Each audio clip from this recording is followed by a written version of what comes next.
is to provide you with a framework for how you can approach the challenges of accessibility in the public right-of-way. We're not going to be focusing on the specific technical requirements, although we will be walking through some examples that touch on their application.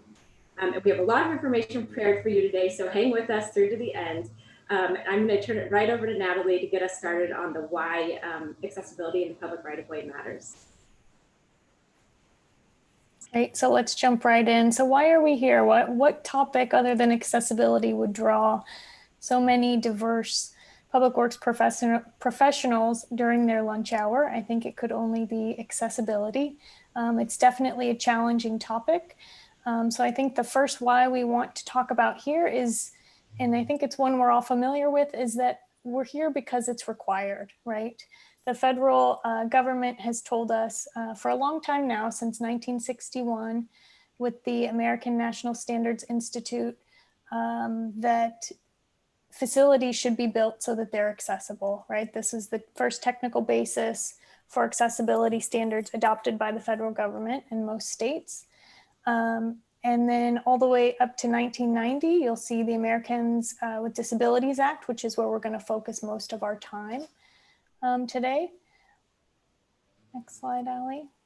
It's also required by the state. I think that this may be a newer topic for folks, but they were actually there before the feds were. So back in 1959 with the Unruh Civil Rights Act, they were turning their attention to equal access to people with disabilities.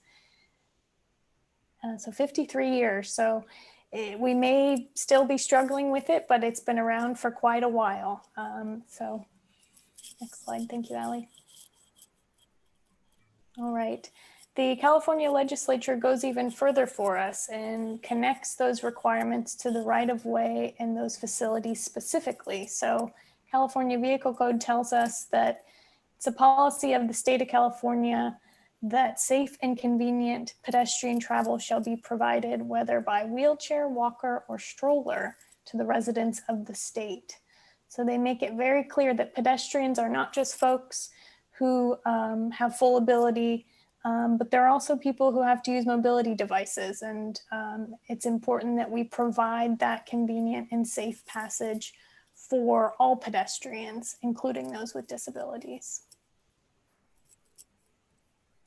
Another big why, which I'm very familiar with, is to reduce liability and costs, right? So if we do not spend the time and attention and effort to incorporate accessibility into these pedestrian facilities, we are seeing that more and more lawsuits and federal settlement agreements are happening, and they cost the organizations that are subject to them a lot of money.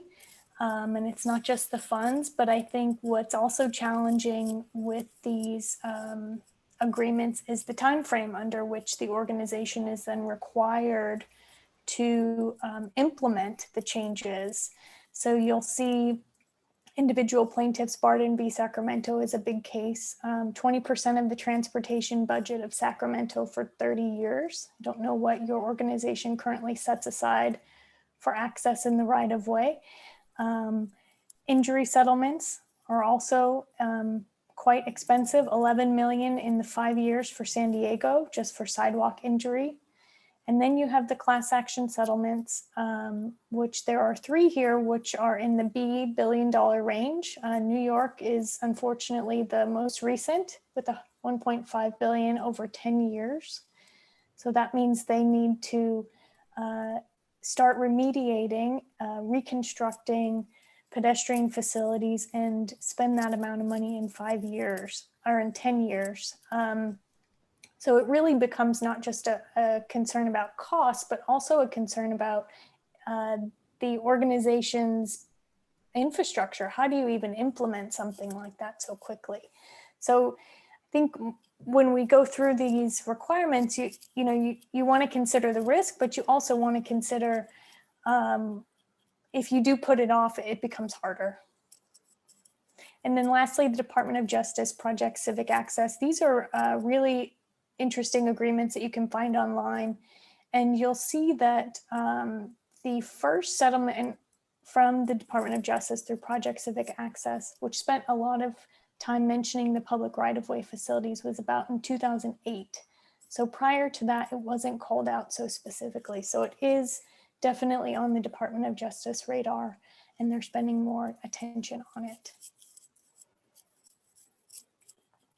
What's the next why? So it's the right thing to do, right? Public works is a diverse field, but I think I can safely say that everything, all of the concentrations, all of the professionals here, the things that they build and maintain and manage are about people, right? We build things for the use of people, for the convenience of people, for the safety of people.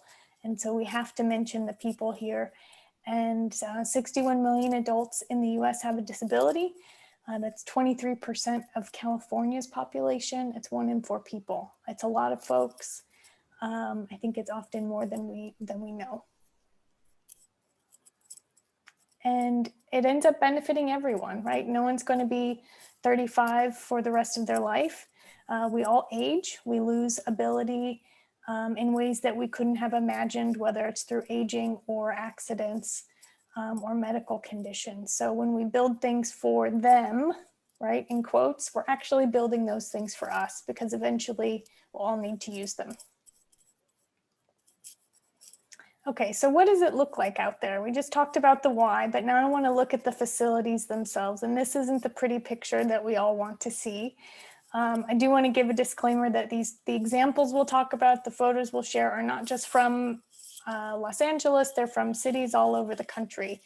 And the examples come from cities all over the country. But what we see out there isn't great. There's definitely some good improvements, but there are also a lot of barriers. Here we see a sidewalk uplift, which is attempted to be maintained. Unfortunately, not so good. Next slide, Allie. We here have a pedestrian route, but that isn't paved. So this gentleman has quite a struggle to get through it, right? The surface isn't what it needs to be.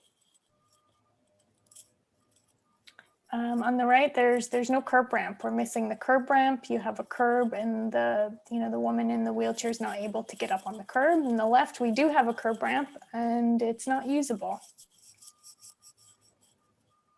And ped buttons, pedestrian push buttons, are important. And unfortunately, this one isn't reachable. There's no clear space there. And public transit is a big part of the right-of-way. It's a very important way for folks with disabilities to get around. Often they can't drive. And if a bus boarding area isn't accessible, they may have to use the street. So with all these barriers, as they add up, I think what we find, and you may have seen this, people with disabilities end up traveling in the street more than they travel on the sidewalks, because there are so many barriers there. And this is definitely a safety hazard.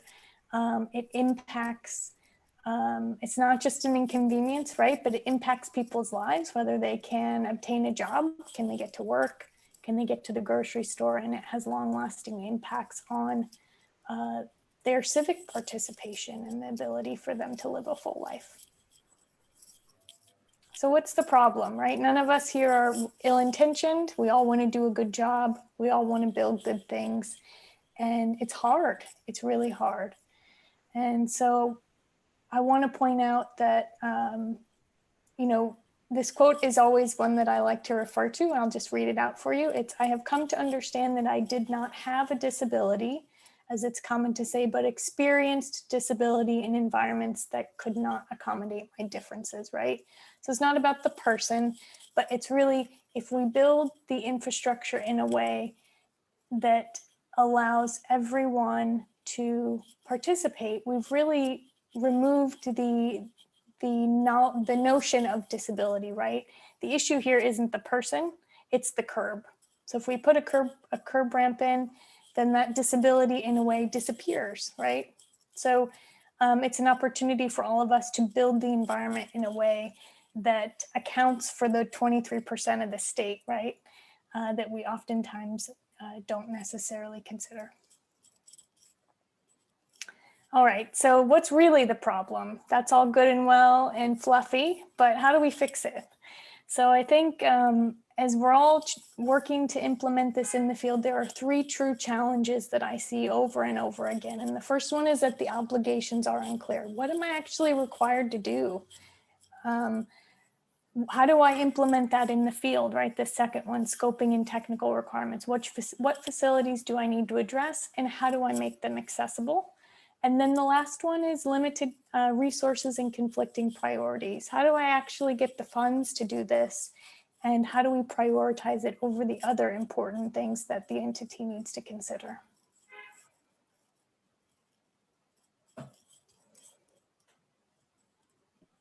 Thanks, Natalie. I'm going to take it from here to tackle that first challenge of the obligations are unclear. So as ADA coordinators, we often are approached with questions about technical requirements. But before you can accurately apply the technical requirements, you need to have an understanding of the foundational access obligations that you are required to comply with. And if you don't start there, then there can be a lot of confusion down the road.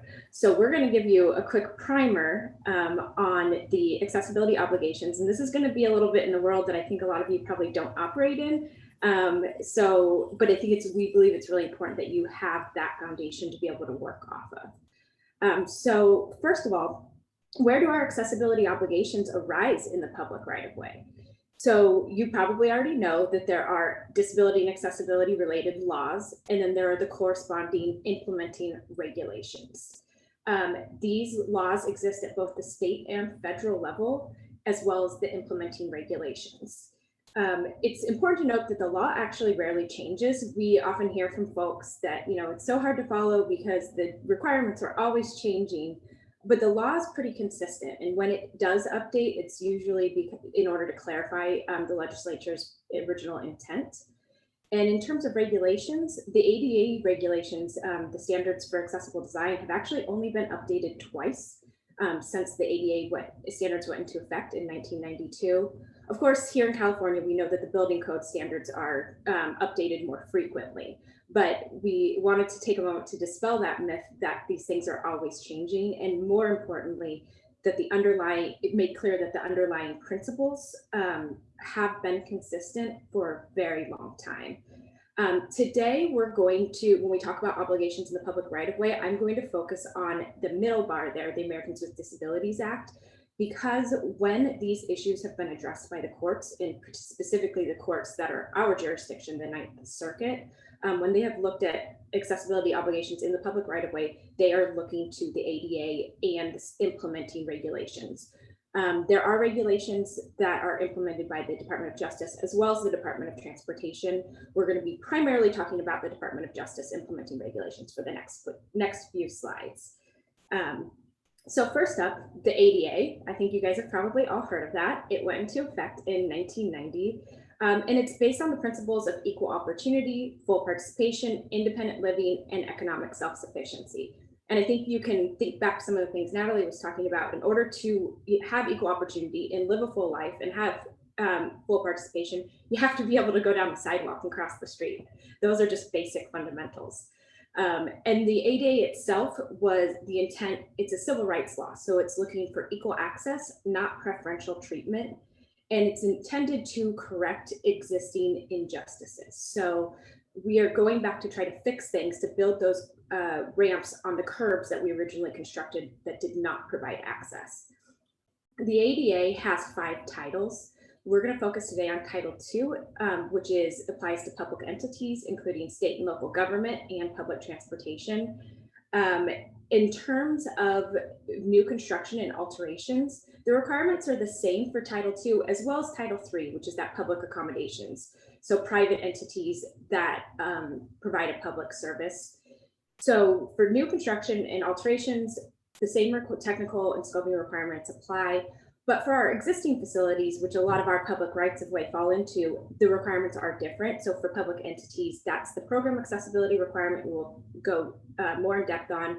And then for Title III, it's the readily achievable barrier removal. We are not going to talk about that, but suffice to say that there is an obligation. If any of you are working with private entities that serve the public, there are corresponding accessibility obligations there.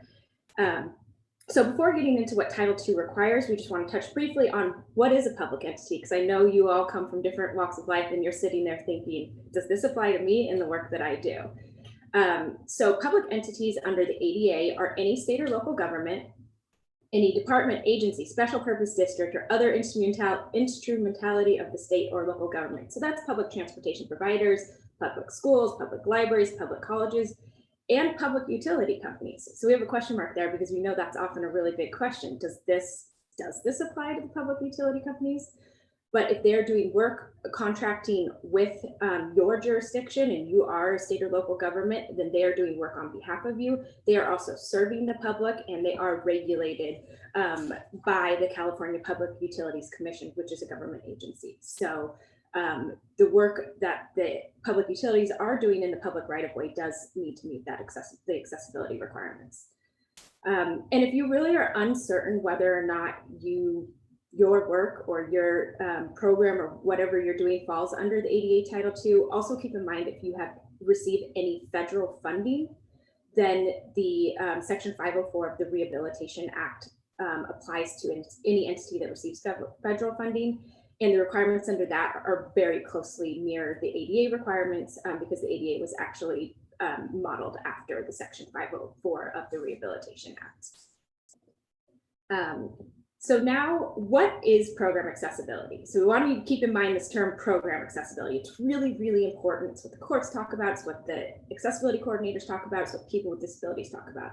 So the Title II program accessibility requirement says that no qualified individual with a disability shall, because a public entity's facilities are inaccessible to or unusable by individuals with disabilities, be denied the benefits of the service programs or activities of the public entity. So a couple things we want to highlight. One is that when we're talking about facilities, that's permanent and temporary facilities. So everything we're talking about today applies just the same to temporary facilities as it does to the permanent facilities. And also this concept of service program or activity that we'll talk about a little bit more, but really the heart of this is that we are saying under program accessibility, we must make sure that people with disabilities have access to a government's program, services, and activities, and that those must, the facilities, in order to access them, must be accessible and usable by people with disabilities. So now I think you may be thinking, okay, I totally understand this program accessibility requirement. That makes sense. I can read the words on the screen. But the public right-of-way isn't a program, service, or activity. So why are we even talking about it?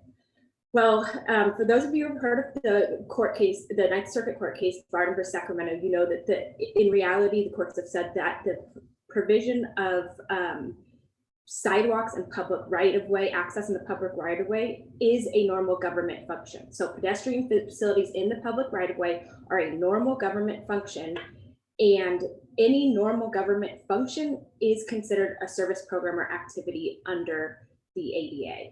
In Barden, they specifically had the holding that public sidewalks are a normal function of the city. And so in that case, Sacramento is working on the making sure that their sidewalks are accessible, which Natalie talked about a little bit before. But then 12 years later, the court applied the exact same reasoning to on-street public parking in Fortune versus City of Lomita. So it is absolutely foreseeable that should a jurisdiction try to go to court again to say, for example, that pedestrian signals are not a facility and therefore the ADA doesn't apply, we're probably going to see the same reasoning under that too. So at this point, I think the Ninth Circuit has made it very clear that the public right-of-way is a program under the ADA and has to comply with the program accessibility obligations. Additionally, ADA Title II has a definition of facility, and in that definition, it includes other real property. So this may seem like kind of like a minute thing to highlight, but one of the arguments that the jurisdiction brought up in the Barden case was that the public right-of-way doesn't meet the definition of facility, and the court basically summarily raised and dismissed that and said, if nothing else, it is the public right-of-way, sidewalks, etc., are real property. So they didn't even get into the discussion if it fits under one of these other headings, because at the very basic, it is real property under the plain reading of the definition of real property. So that pretty much makes it clear to us that when we are operating within the public right of way, our facilities must be accessible. They must meet that program accessibility requirement. So how do you do that, right? You know, that's the hard part. That's what you guys are all struggling with. And we thought a lot about how we can try to make this as straightforward as possible. And we got to the conclusion of we have these 3 buckets. So you are going to achieve program accessibility in the public right of way by falling into one of these 3 buckets for existing facilities, alterations, or new construction. And each one of these buckets has specific requirements that are associated with it. So when we are talking about existing facilities, we're talking about facilities that were constructed prior to the ADA effective date of July 26, 1992. When we're talking about alterations, we're talking about facilities that were existing prior to the ADA effective date of July 26, 1992, but then were subsequently altered after that date. And then when we talk about new construction, we're talking about facilities that are constructed after that effective date. It's important to note that under the existing facilities bucket, there's no grandfather clause or exception to the program accessibility requirement because it was pre-ADA. That doesn't exist. That's a common misconception. You still have the program accessibility requirement, and the Code of Federal Regulations citations that are on the bucket talk a little bit more specifically about that, but we'll explain it. But just want to make clear that there are no summary exceptions to existing facilities. And when we're operating in the public right of way, a lot of it falls into the existing facility bucket, right? Because before 1992, we had sidewalks, we had curbs, we had street crossings, we had pedestrian signals. So a lot of what we are doing, you know, at the state and local level is remediating those existing facilities. So we're going to talk through each one of these buckets a little bit further so that you have a clear understanding of what they require. So first up, for existing facilities, state and local jurisdictions were required to evaluate their existing facilities. So in terms of public right of way, think about things like your street corners. Do they all have ramps? On-street parking, do you provide accessible parking? Signalized intersections, do they have audible signals? So for these facilities that existed prior to that effective date of the ADA, you should have undertaken an assessment to determine what structural changes are necessary to meet the program accessibility requirement. And you can see here that the regulation actually says that the structural changes were supposed to be made within 3 years of 1992, so that's 1995, or as expeditiously as possible. So I'm pretty sure we've blown that deadline, right? We're so far past it, and most jurisdictions still have a transition plan. And if they've completed their transition plan, it may or may not have included facilities in the public right of way. So what that means is that if you haven't included them, you need to add your facilities in the public right of way to your transition plan. It's important to note though, when you're in the existing facilities bucket, that any barrier remediation that you're doing solely for the purpose of providing access doesn't trigger other requirements. And I know that's something we hear a lot. Oh, is the work we're going to do going to trigger other access? What is the trigger? When you are operating under your transition plan, you only have to do that work that's specified to remediate that barrier. So what goes in a transition plan? A transition plan has to list the physical barriers. So that includes every single one of your corners that does not have a ramp, if that is necessary to meet the program accessibility requirement. It also includes a detailed outline of how you're going to remove the barriers and a schedule. And if it's going to take longer than 1 year, which I think we all know it's going to take longer than 1 year, then you have to identify the steps that will be taken each year, as well as naming the official responsible for the plan's implementation. That's often your city managers or some other administrator of your city. And because access to sidewalks is so important for people with disabilities, the ADA regulations actually specifically call out the requirement to include curb ramps in your transition plan. So they actually give you a prioritization too. So you have to install curb ramps with the priority of walkways serving state and local government facilities, then transportation facilities, then places of public accommodation, and then walkways serving other areas. So as I mentioned before, to develop your transition plan, you will have gone through an assessment to identify existing barriers and how you're going to remediate them. There's another way that you may need to do remediation of the existing facilities, and that's disability-based requests.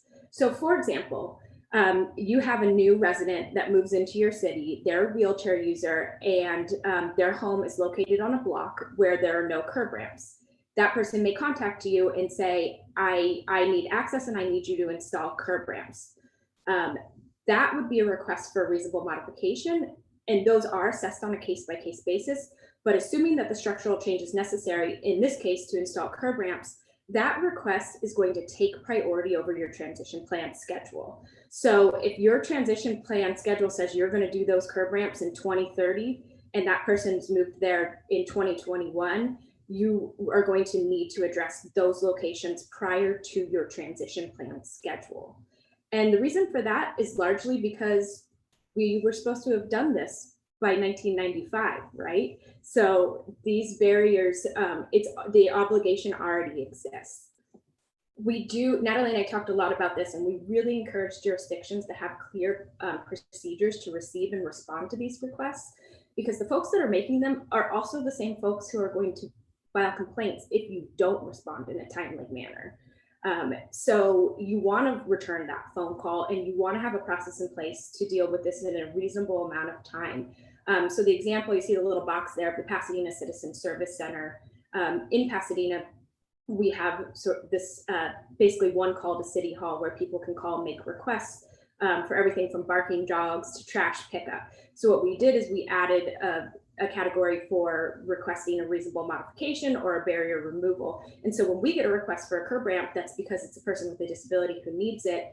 It auto generates an email to me. I can refer it out to my colleagues who will investigate and put a plan into place. And then I can get back to that requester in a way that's timely, and we track it. So because it's built into our system, it automatically tracks when these communications are happening. So if your jurisdiction has a tool like this, it's a really easy way to add in accessibility requests to help you manage what comes in from the public. Okay, so circling back around, we're going to talk now a little bit about our alterations bucket. So if you are altering a facility, again, the alterations bucket includes facilities that existed prior to the ADA effective date of January 26, 1992, and you altered it after that date. So when you make that alteration, you are required to comply with the current standards with strict compliance unless an exception applies.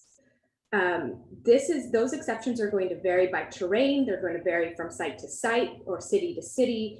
And so this is a very fact-specific analysis, and Natalie's going to walk through a few examples of that in a moment, but you must start from that position of strict compliance and then walk it backward if you are unable to do so. And that's where you get the language that it has to comply, you see on the left there, to the maximum extent feasible. So strict compliance unless you can't. There's a lot of discussion I hear about, what is an alteration versus what is maintenance. And what the alterations regulation says is that if you are making an alteration that affects or could affect the usability of a facility, then it falls into that alterations bucket. The United States Access Board has some really great guidance on what is an alteration versus what is maintenance, and I encourage you all to check that out and to create a city policy or procedure that will allow you to make sure that all of the staff who are going to be making determinations on whether something is an alteration or maintenance have a clear understanding of what those guidelines are and know what to do in response to the information they receive. I find frequently that there's a misconception about what is maintenance, and if you just call it maintenance, then it is maintenance, and that's not the case. This is a specific term under the ADA of alteration, which affects or could affect usability.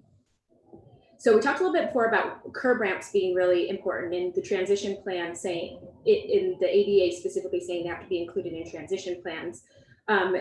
The ADA regulations also specifically say that altered streets must contain curb ramps and altered pedestrian walkways must contain curb ramps. So that's pretty straightforward. And what is important to note, though, is what kind of alteration triggers curb ramps? And there was some confusion about that. So the Department of Justice and the Department of Transportation issued joint technical assistance on this topic. And they actually provided a supplement a few years later that's more of like a FAQ type of model that I encourage you all to take a look at. But one of the things they specifically highlight in this guidance is that resurfacing and paving is an alteration that triggers the obligation to provide curb ramps at street corners. And those alterations can trigger other items other than curb ramps, and Natalie's going to talk a little bit about that. Thank you, Allie. So I think, Allie, do you mind staying on that slide just for a second? So I think the requirement is very clear. The language is pulled straight from the regulations. But when it comes to implementing this in our organizations, I think it poses a very significant challenge because what we see here is that really it's telling us that a road work, such as a grind and overlay, is going to require you to evaluate, design, and construct curb ramps. And oftentimes, organizations aren't set up to operate in that fashion. You're asking the different departments, divisions to coordinate with each other, and you're turning roadway projects into complete streets projects. So as simple as the language is here, when it comes to implementation, this can be a big challenge. But as we have seen, both the Department of Justice and the Department of Transportation are really trying to help organizations implement this. And so it is important to start tackling this within your own organization. So those altered streets must contain curb ramps. If you alter a walkway, it must contain a curb ramp. And then if you alter crosswalks, they must contain curb ramps. So next slide. And then we get some moaning and groaning, right? Because that wasn't what you intended to do. You intended to do a grind and overlay project, or you intended to upgrade the crosswalk. And so it poses a lot of challenges. And I often hear, well, that's scope creep. That's not what the project is going to include. But really the scope is going to be determined by the regulations and the code. And so we really can't call that scope creep because the code is telling us that the project has to include those facilities. We will get, after I'm going to run into some examples, and then we'll talk about, well, where does the work end? So we will get to that point. Next slide, Allie. Okay, so here's an example. We have an existing storm drain pipe is replaced, and the limits of the trench extend into the existing crosswalk.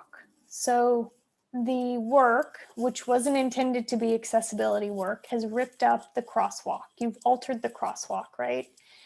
And when you go and you fill that trench in, the limits of the repaving require that you reconstruct the entire crosswalk. So based on the bucket that we're in, what's required from an accessibility perspective? I encourage you to put your answers in the chat. We're going to run just for the sake of time. Allie, next slide.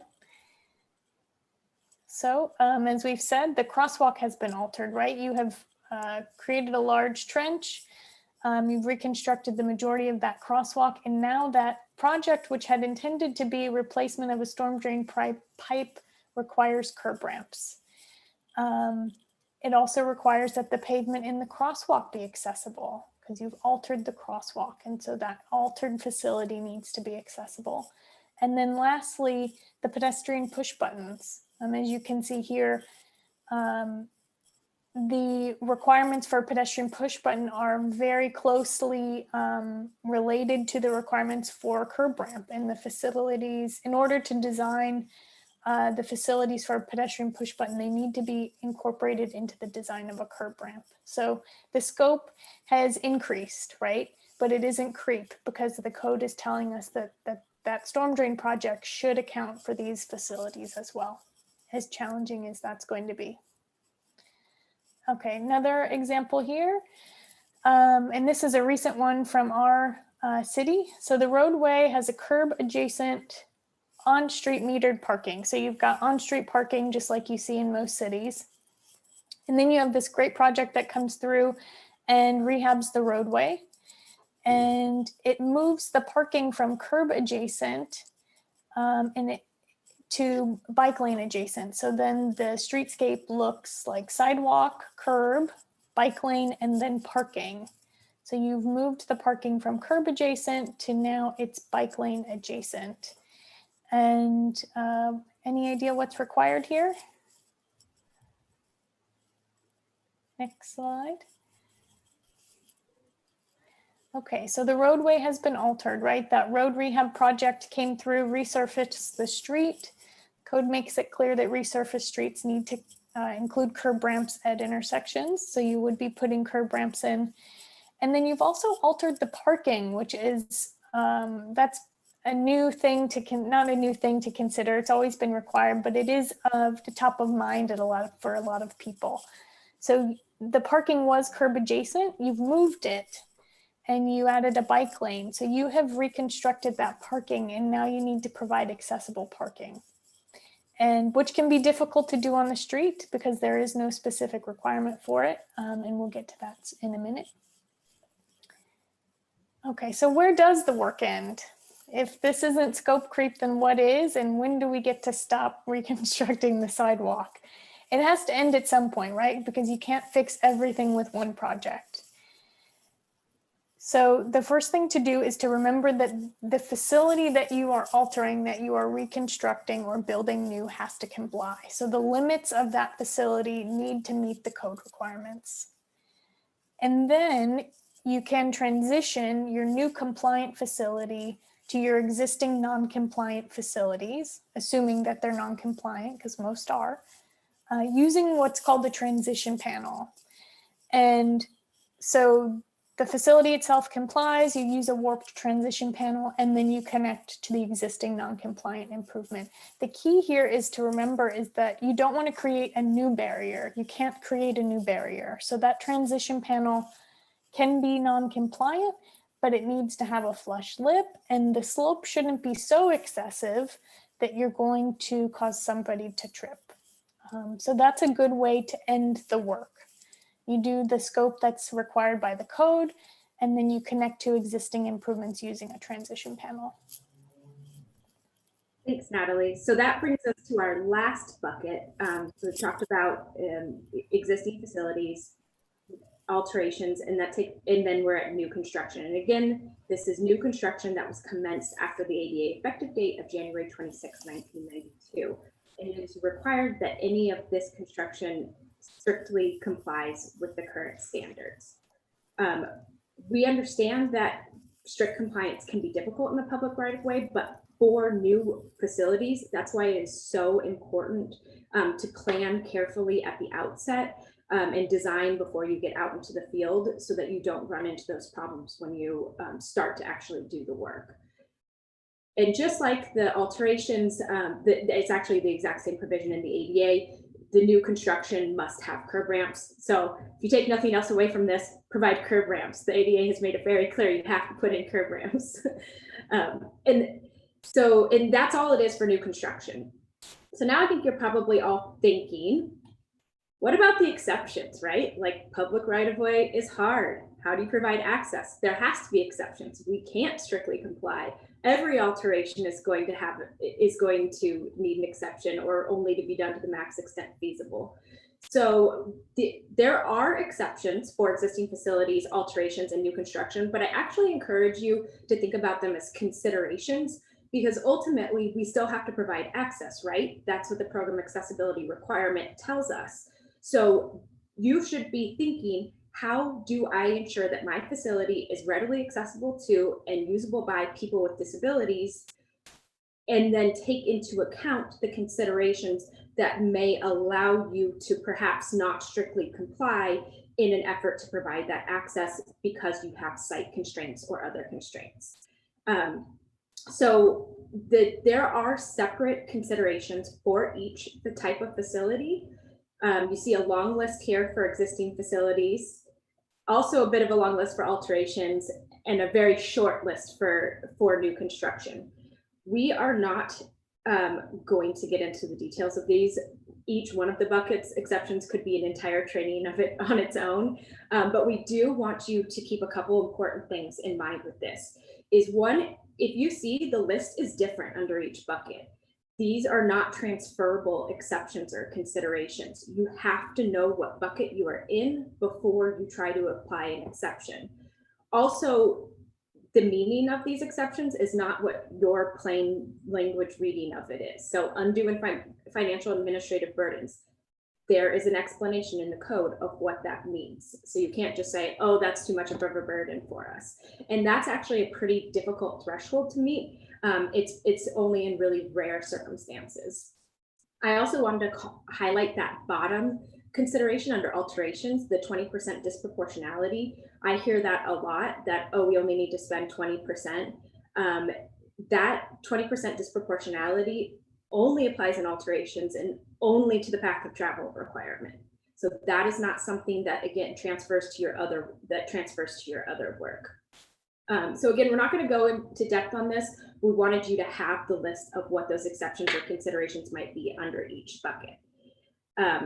I'm going to turn it back over to Natalie to talk a little bit about continuing obligations. So now you've built it, you know what you have to do, you've created an accessible public right-of-way, or at least accessible elements in the public right-of-way. What is your continuing obligation? And then what are some other examples of how this is going to play out?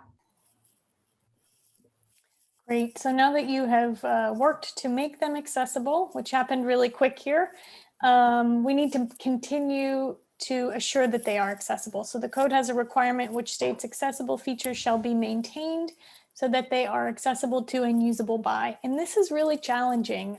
This brings in our code enforcement folks, I think, the most, because what we're mostly dealing with is movable obstructions to either the clear width of the route or the vertical clearance of a route. So you see on the left there, you have some vegetation, which is overgrown, illegal dumping, which has blocked the sidewalk, and individual using the street.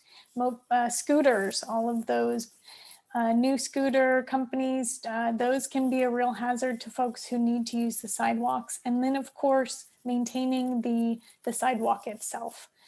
So this can be a real challenge, but it is definitely required.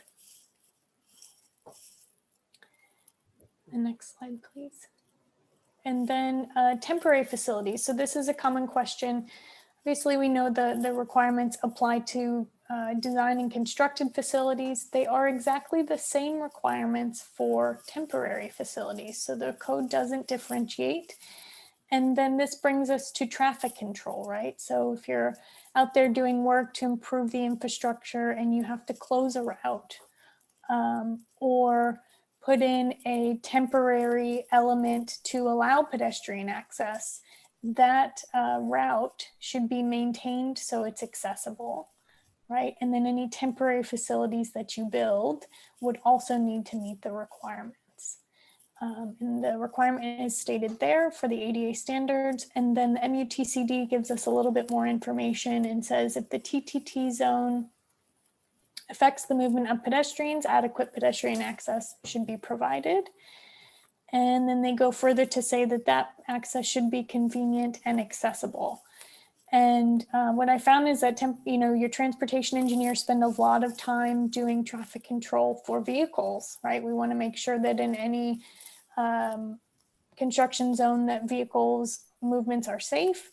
And the pedestrian movements or activity generally doesn't get as much attention. And it really needs to, because if we're closing or changing the pedestrian route in a work zone, we need to make sure that we either give them an alternate route or ensure that there is a safe and accessible route through that site for pedestrians. Here in this photo, you see that it's barricaded off, but that barricade isn't cane detectable. So the person who has a vision impairment wouldn't be able to know exactly where to go. Okay, here's another example for us. Temporary facilities. Pandemic grips the world. And indoor dining is prohibited. Businesses establish new dining areas on the sidewalks. And cities establish permitting processes for those new dining areas. So what is required? Next slide, please. So one element, which is more in the building world, you've established new dining facilities. So those dining facilities, the tables, chairs, all of that would need to be accessible, should be run through your building department. And then the other item here is that you've altered the right-of-way. So you've changed the use of the sidewalk there, and you've installed temporary facilities. So you would want to make sure that those temporary facilities don't block the use of the sidewalk. So clear width, vertical clearance, and all of those items should still be maintained, even though these elements are theoretically temporary. And here's another set of examples. So these are fun. This is the procrastination edition. I want to give a couple of examples of what happens when we put off the requirement. All of these things start to build up. And if you get out there and you do one project, and then that one project has to take on the load of many, many, many years of not addressing access. It all comes crashing down. So here's one. The street was recently rehabilitated or altered, and the street's now under a paving moratorium. The corners do not have existing curb ramps, and they were not put in with that road rehab, which they should have been. So that was the first procrastination. A utility company comes and wants to install a telecommunications line, and they would do so in the street, but they can't because of the paving moratorium. So they have to put it in the curb return. So the sidewalk at the intersection is reconstructed by the utility company to put in that fiber line. So what's required and who's responsible? So the city rehabbed or altered the street. Unfortunately, they should have put in curb ramps. They didn't. And then the telecom company came and altered the curb return. And so when they did that, now they're responsible for curb ramps. And so the impact has compounded, and now that, who does what has become a little bit more confusing. Next slide. Here's another one. Remediation of existing, so pre-ADA sidewalks. So we're in that first bucket, your barrier removal for program access. So the intent was just to come in and replace the sidewalk, which we can do. But unfortunately, to get compliance on that sidewalk, you'd have to reconstruct from the back of curb to the front of the building. And there is a pedestrian loading zone right there. You can see that white stripe.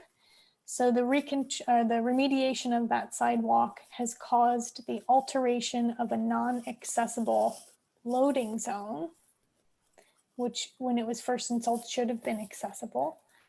And so this sidewalk project now has to remediate the loading zone, and the creation of a parkway to get compliance here then requires the provision of on-street accessible parking. So you have a barrier removal, which then triggered other issues because when those initial facilities were built, they were not built accessibly.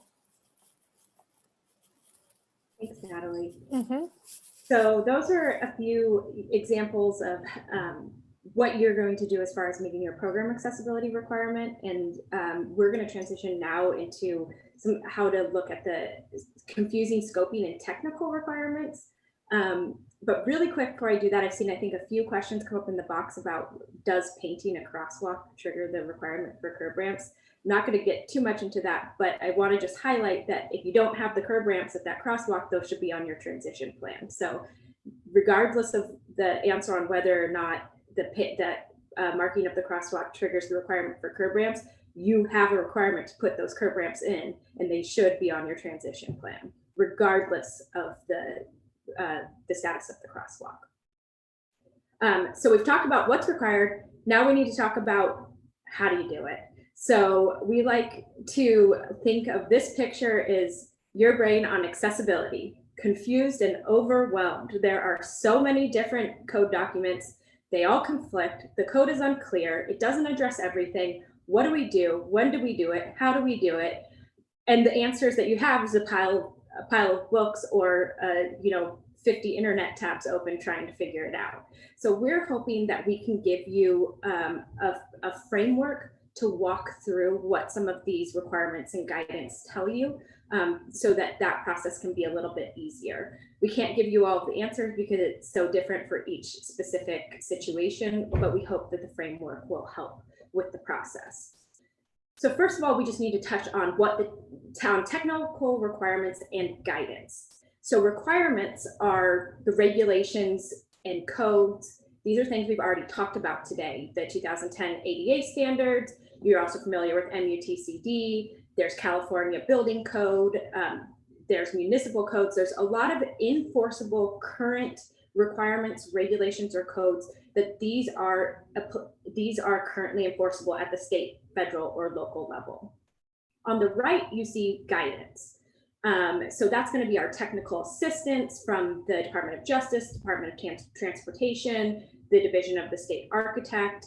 There's a lot of different technical assistance documents that also includes your standard specifications for public works construction, Green Book, as well as the public rights of way accessibility guidelines, which I know you're all excited to hear about. So until those are formally adopted, they fall into the guidance column.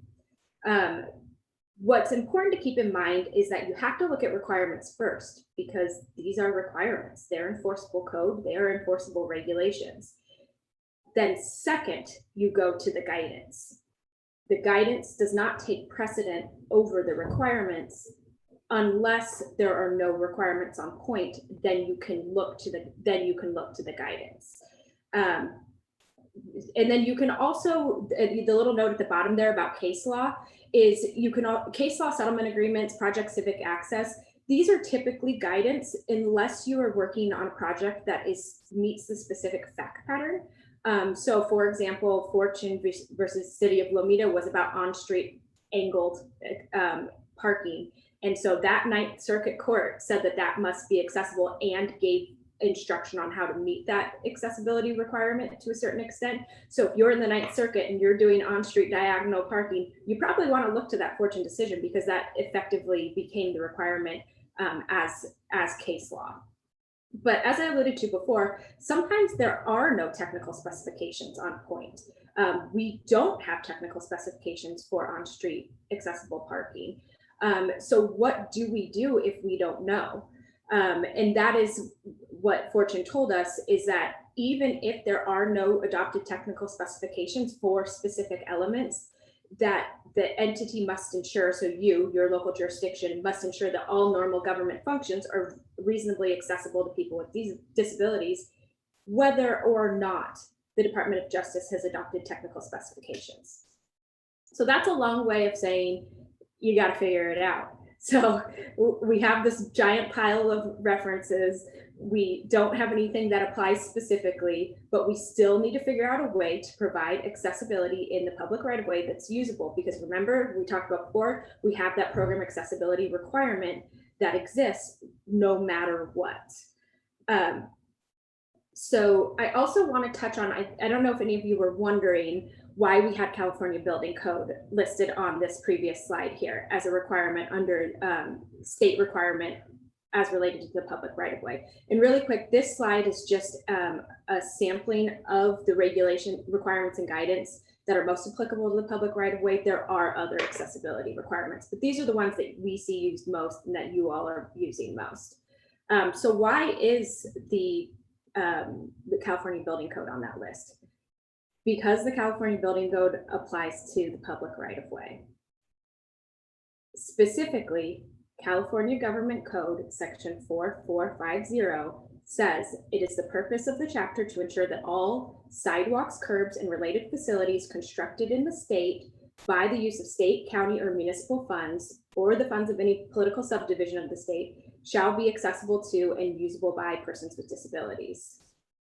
Additionally, Sidewalks, curbs, and related facilities subject to the provisions of the chapter shall conform to the building standards published in the California Building Standards Code. Seems pretty straightforward and clear what their intent is, and that's for the public right-of-way to be accessible, and specifically references Title 24, Part 2, also called California Building Code, Chapter 11A and 11B, or the California Access Compliance Code. And when you are looking at these various requirements, so when we were looking at that left-hand column of the requirements that may be on point in the public right-of-way, it's really important to keep in mind that the most restrictive, or in other words, the most accessible condition is what you must follow. So you don't just look at these 3 different requirements that all say different things and pick which one works best, which one you like the most. You have to pick the one that provides the greatest access. And if that one doesn't work, then you go to the one that provides the next greatest access. But that's all based on the specific circumstances of that project and the terrain, etc. So now you're probably thinking, okay, what about PROAG, right? Like when that comes online, that's going to wipe out everything else. So where are we at with PROAG, the public rights of way guidelines that are in draft form? So just a quick reminder, we talked about before, the legislature passes law, in this case, the ADA. The Access Board, United States, develops the design criteria. They developed the draft public rights of way guidelines, and then it must be adopted by the Department of Justice and the Department of Transportation. And then they also enforce the standards. Currently, PROAG is still in the guideline phase. It has not been moved into the regulations phase. But update, as of 3 days ago, when I talked to the person at the Access Board who actually drafted the public rights of way guidelines, he said their goal is to finalize the guidelines and forward them to the Department of Justice and Department of Transportation within the year in order to do the next step of adopting them. Now that process, we don't know how long that will take, although they do expect Department of Transportation to go through the process a little bit faster. So it still may be a few years out, but a few months ago, there was no movement on the guidelines at all. So that's a pretty big and new update that's going through. And what the Federal Highway Administration tells us about these guidelines, because remember they're in the guidelines column, is that the PROAG can be a best practice for accessibility issues in the public right-of-way where the existing currently adopted standards do not cover those elements. So that's consistent with what we've already been telling you, right? That if you have an applicable standard, you have to follow that. If not, then you can look to the guidelines. But as we talked about on a previous slide, you still have to follow whatever provides the greatest access. So even when PROAG is adopted, jurisdictions still, you and I, we still have to follow the standard that provides the greatest access, and that might not be PROAG. So PROAG coming online is not going to be a silver bullet. We wish it would be. There's always the chance that after it is adopted that other regulations will change and make that the sole governing document for the public right of way. But until that happens, we're still operating in this world where there are a lot of uncertainties. So we want to, given all of that, we told you we were going to try to break this down and make it less confusing. And I think you're probably thinking this is still really confusing. So what do we do? So we have a proposed process that you can follow to work through what rule or what regulation wins. What do we follow? So first, you're going to check your accessibility obligations. What bucket are you in? What applies? You got to figure that out first. Second, look at the scoping and technical requirements that are currently applicable to your specific project. So that might be scoping and technical requirements for curb ramps. If there are conflicts between different regulations or technical requirements, you apply the most restrictive conditions. So if you're in a situation in your project that you have a conflict, then you pick the one that's most accessible. If there are site constraints, this is the big one. This is what you have the most, right? You first start by attempting full compliance. If that is not feasible, then you look to the exceptions. Remember the slide with the buckets and the different exceptions? But even when you apply an exception, you still have to comply to the maximum extent feasible. And it still has to be accessible to and usable by people with disabilities to meet that program accessibility requirement. So you can use the guidance to help understand that. And in fact, that's what the Access Board says about PROAG right now. They say that that the only federal level enforceable standard is the program accessibility requirement, but PROAG and other regulations help us to understand what is accessible and usable in the public right of way. So if there's nothing directly on point or your site constraints make it impossible to follow, then you can turn to that guidance to help you understand how you can still perform your work in a way that's usable and accessible. And if there's no specific requirements, we know that's the case sometimes, then you can look at other related requirements. For example, on-street parking. For the courts have actually looked at the ADA standards or the CBC standards to guide what on-street parking should look like. They didn't actually look at PROAG. But you can look at other related requirements, and then you can also look at guidance and case law. You're going to be looking at what's feasible and what provides the greatest access. So again, you're not looking at that list of requirements, guidance, and case law and picking which one you like the best. You're looking at that list and picking what is the most feasible and provides the greatest access. If you're still not sure what you should do, maybe you have 2 or 3 options that you don't know which one provides the greatest access, ask the disability community. These are the people who are using your facilities, and they're also the people who will file complaints against you. So if you're uncertain, just check there. And then document your decision. What are you relying on and why? How does it provide accessibility and usability? And think a little bit about the persuasiveness of what you're relying on. So if you follow Green Book, because Green Book is what everybody does in California, that may not be the greatest, justification that you would want to tell a judge in a court of law. But if you chose to follow Green Book because you believe it provides the most accessible condition and why, then you have some documentation as to why you made the decision that you made. So make sure you're documenting those decisions, because you may have to come back to it later and explain why what you decided provides usability and accessibility. Now I'm just going to talk about a few examples right now of how to put this into action. And we're almost done, folks. Thanks for hanging with us. Great. So here's an example to illustrate what Ali just went over. So here, let's say you have an existing sidewalk that you need to remediate, and you're not sure what width it needs to be. So the 3 main items or regulations and guidelines we usually look at are the ADA standards, the building code, and PROAG. So here we have a comparison of what each of those 3 require. So minimum width per ADA is 36, minimum width for building code is 48, minimum width per PROAG is 48. So based on the understanding that we need to provide the most accessible condition, and that regulations rule out over guidelines, here we would go with what the regulations for building code sidewalk indicate, which is clear width of 48 inches minimum, with the little asterisk there, which is that a passing space needs to be provided every 200 feet for sidewalks less than 5 feet. So just to demonstrate how once you have those 3 documents in front of you, which one do you select? The most accessible one, and that one here happens to be the building code, which agrees with PROAG. Here's your steep slope street example. There was a question in the chat box about this. This is actually Los Angeles, so LA has a lot of steep streets like San Francisco, maybe not as steep.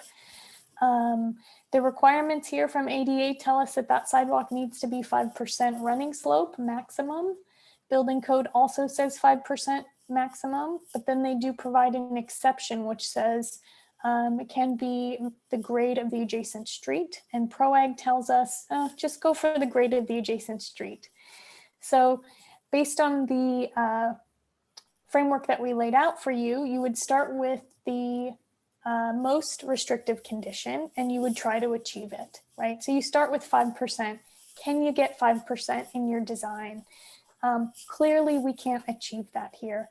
However, in some cities are really flat, some streets are really flat, you will be able to get 5%, and that's what you should go with. Here, because you can't, you can definitely rely on the exception for grade of the adjacent street.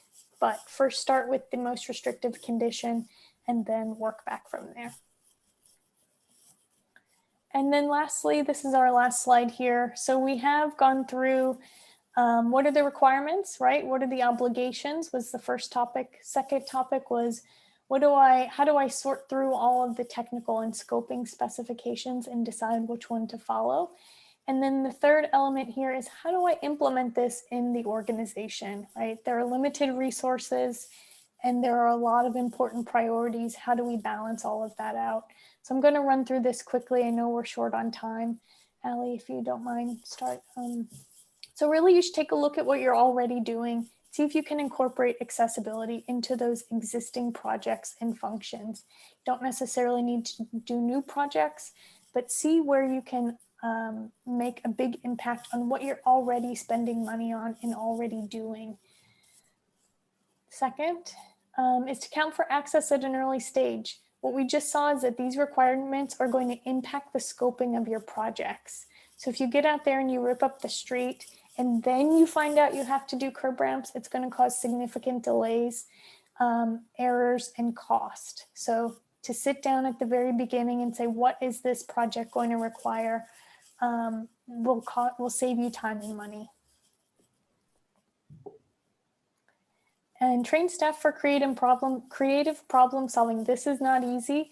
It requires a group of folks who are willing to learn it and apply it and to think creatively. And I think you all got into public works because you like puzzles, you like fixing problems, and this is a really good problem to solve.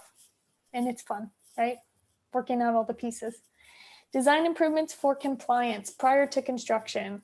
So I think in the past we thought we could plop in a standard plan curb ramp and make it comply. We didn't need to design that curb ramp. We didn't need a full design of the curb ramp. And what we're finding is that it doesn't work. They end up getting ripped out 1, 2, 3 times before you actually achieve the required slope. So I recommend spending the time and money up front to really design these things, these facilities, before moving out to construction. And then evaluate your administrative policies, which lead to non-compliant. I often find that the folks in the field, they know this stuff the best, they know the requirements, but it's really the policies and practices and even the municipal codes of the entities that often perpetuate the problem that then ends up in a non-compliant facility in the field. So to prevent the issues, we have to not just look at the technical requirements, but see what is causing the non-compliance upstream. What policies could we change or procedures would help those implementing these regulations get it right more consistently. And to do that, it really requires a culture shift from the people implementing it in the field all the way up to the executive team. You have to think of this as a change in the way that you do your job, because it really does require you to incorporate things into your work that you hadn't before. And that requires support from all levels. So I recommend training for everyone and support to all those who are making the effort to do this work. So that's all the information we have. I know it's a lot. We are at the end of our time. We do want to leave you with an encouraging note. We realize it's challenging and we appreciate all of the efforts you have put into trying to achieve and accomplish this. It really does matter. The courts even say it matters. It's better to return the phone call to the individual, attempt compliance, than to just pretend this stuff isn't there. So the effort does matter. And thank you for your time today. We do appreciate it. I know we have a lot of questions in the chat box. Sean, how are we on time? Do we have time for those? Yeah, so first of all, thank you, Allie and Natalie. That was amazing. There's a lot of good information. We did get a lot of questions in the chat. Some of them you were responding as we went along. We are going to save the chat and distribute that along with the recording.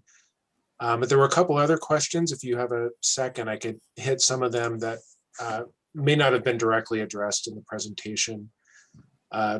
What is the maximum uplift on the sidewalk that's not legally considered a trip hazard? That's a great question. So you want to look at your surface requirements. And the surface requirements indicate that an uplift between 0 and 1/4 inch is acceptable without any kind of treatment. So you can leave something like that alone.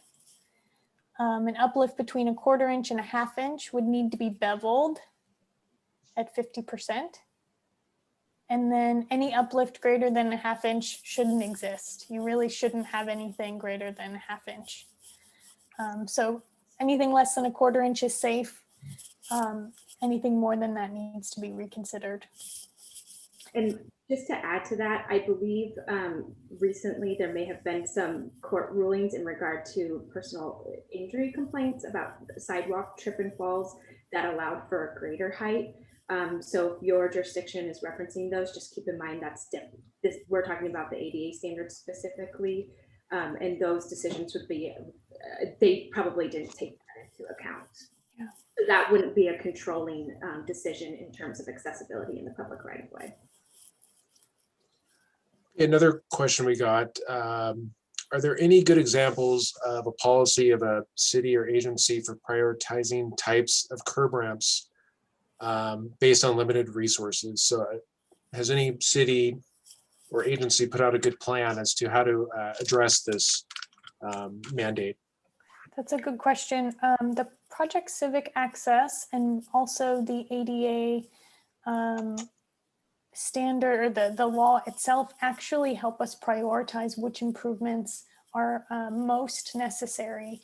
And they do tell us that the facilities near government buildings, so city facilities, so any city facility sites, the pedestrian improvements in front of those should be remediated first. And also transportation. So those are priority items. And then it goes on to tell you that public accommodations, so pedestrian improvements serving businesses, right, would then also be your next item. In terms of anything in addition to that, in more detail, there isn't anything specifically available. I would suggest looking at the Project Civic Access, and then also all those lovely settlement agreements that we posted in the front. Often those get into detail about prioritization. Okay. Is ADA compliance specifically part of the infrastructure funding conversation in Congress right now? Allie, you want to take that one? I'm gonna give you the difficult one. I am not aware of that, but I think maybe, although not directly responsive to your question, perhaps a shift in thinking may be helpful, is that accessibility is an integral part of all of the work that we do. And so when you treat accessibility as separate, you are basically, it is creating separate projects, potentially separate funding sources, and you might actually be missing out on grant opportunities through agencies like the Department of Transportation that will prioritize projects that actively include accessibility in their complete streets plans or otherwise. So I suppose I would interpret your question as, is the federal government trying to provide more funding for, complete streets or public right-of-way infrastructure? Vision Zero, safe routes to school, yeah. Because accessibility should be integrated into all of those conversations and all of those projects. Okay.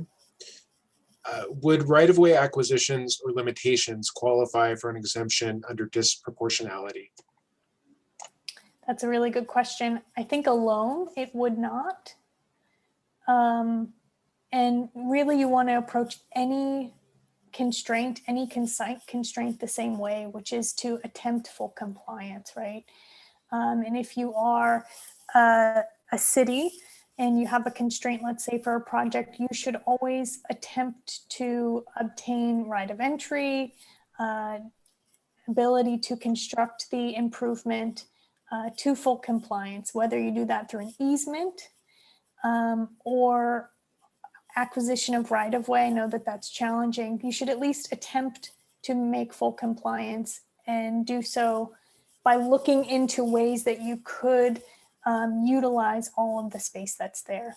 If you cannot get the easement or the right of way is not available, then I think that that would be an acceptable limitation. You would still need to construct the facility to comply to the maximum extent feasible. So maybe you can't get 5 feet, but you can get 4. You would construct it to 4. Yeah. How do we document provided exceptions?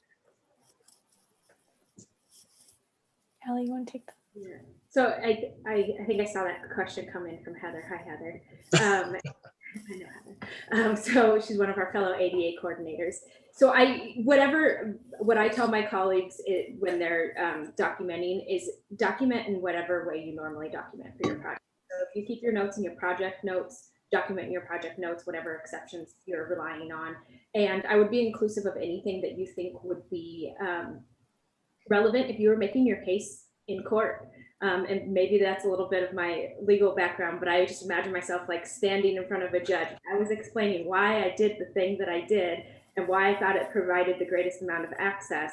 What would I want to be able to rely on and look back on? And I would say include all of that. And you would even just follow what we talked about today. We've identified this as an alteration.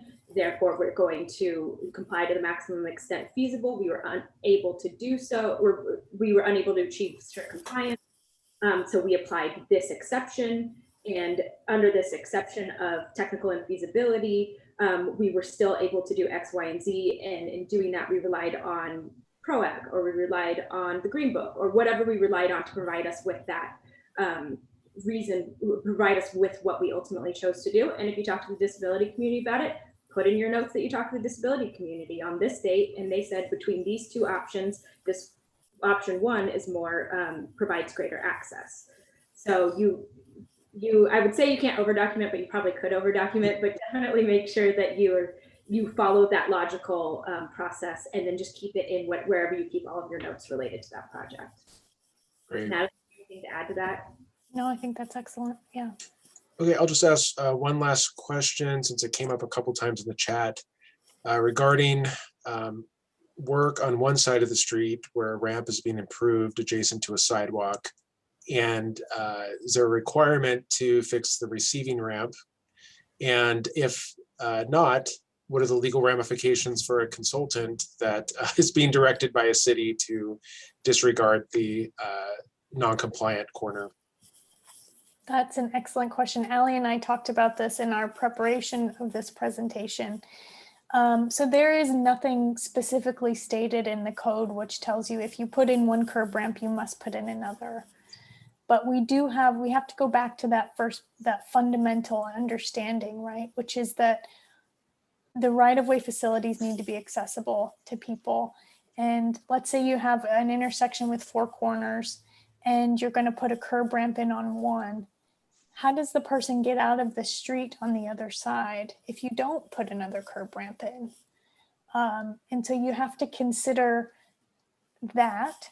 And then the other thing to consider is that, remember, all 4 of those corners should already be accessible. So if you're putting one curb ramp in, it does often make sense to put another one in. I can't point you to a code requirement, though, that says if you do this one, you must do the other one. But I could point you to the general overall requirement, which I think is what you should lean on. Allie, do you want to chime in?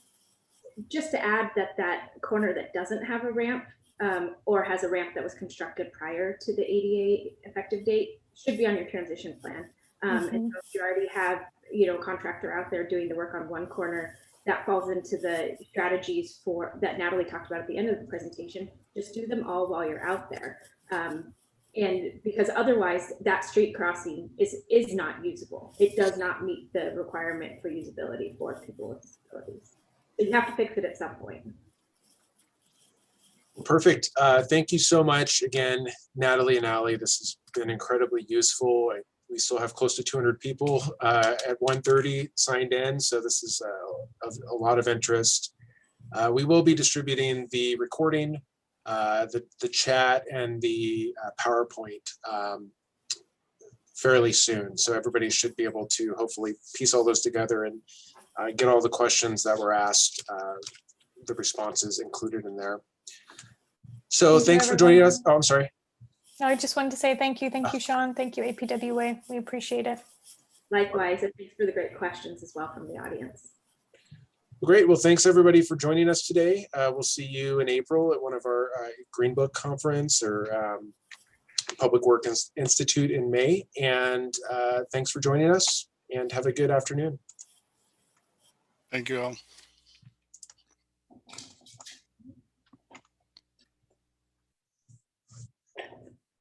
Right.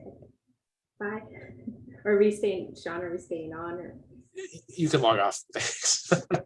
Thanks for your time.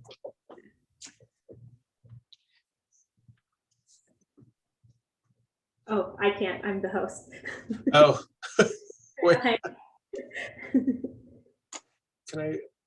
This is where my lack of Zoom skills. I'm gonna save the chat Okay, Okay. perfect. for us. I think I can do that. Okay, once you do that, I think I can end the whole meeting. Okay. Let me make sure I've got it before you log us off. I've got it saved too, just in case. Oh, you do? Okay. Great. But I think you may have gotten some direct questions, so it might be helpful. Yes, I'll Yeah. have those too. Okay, great. Heather, I saw your comment. That's on them, not you. Don't worry about it. Okay, talk to you guys later. I'm going to end this meeting for everybody. Thanks, Ali. Thanks, Natalie. Thank you.